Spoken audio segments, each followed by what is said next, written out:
Il est 7h10, Maya. Nous allons ouvrir notre fenêtre sur l'étranger. Vous partez en Inde. Oui, où nous attend notre correspondante Angélique Forget. Bonjour Angélique. L'Inde qui est, et c'est peut-être un paradis pour des parents qui nous écoutent, l'un des rares pays au monde à avoir interdit TikTok. L'application qui est très célèbre chez les ados et donc apparemment inaccessible chez vous. Racontez-nous.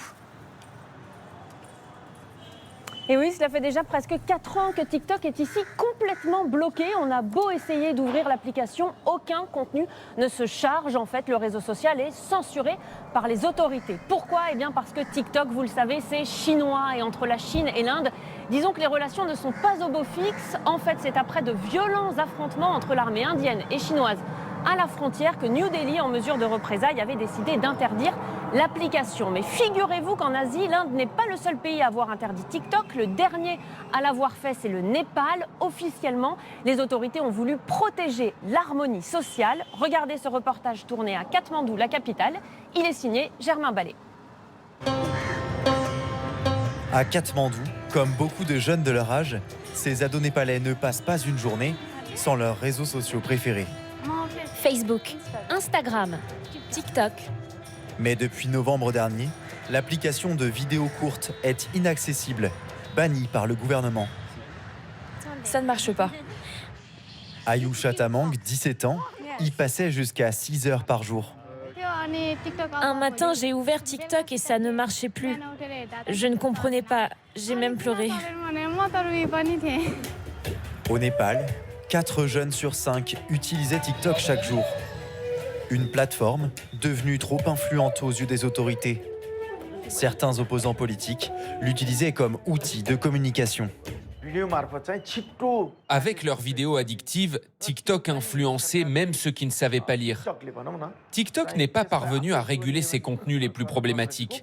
Cela perturbait l'harmonie sociale, donc on l'a interdit. Mais cette interdiction est un coup dur pour les influenceurs. Dans ce pays, l'un des plus pauvres au monde, TikTok était devenu pour certains une source de revenus. Hello, namaste. Anjana est l'influenceuse la plus célèbre du pays. Alors moi, j'utilise cette marque d'huile de soja pour mes fritures.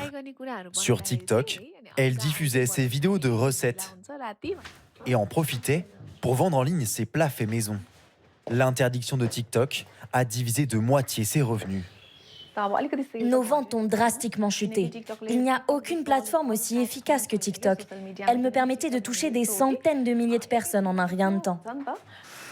Sur les 30 millions d'habitants que compte le Népal, plus de 2 millions étaient actifs sur TikTok. Et oui, et donc on comprend bien ces conséquences économiques pour les influenceurs, Angélique, mais d'anciens utilisateurs de TikTok dénoncent aussi des attaques contre la liberté d'expression. Oui, les associations de défense des droits humains notamment s'inquiètent. Elles dénoncent le fait que cette interdiction est intervenue quelques jours seulement après qu'un riche homme d'affaires népalais a diffusé une vidéo sur laquelle il appelait au rétablissement de la monarchie. Car oui, jusqu'en 2008, il y avait encore un roi au Népal. Aujourd'hui, c'est une république, mais une république qui bloque TikTok. Eh oui, merci beaucoup Angélique et bonne journée à vous en Inde.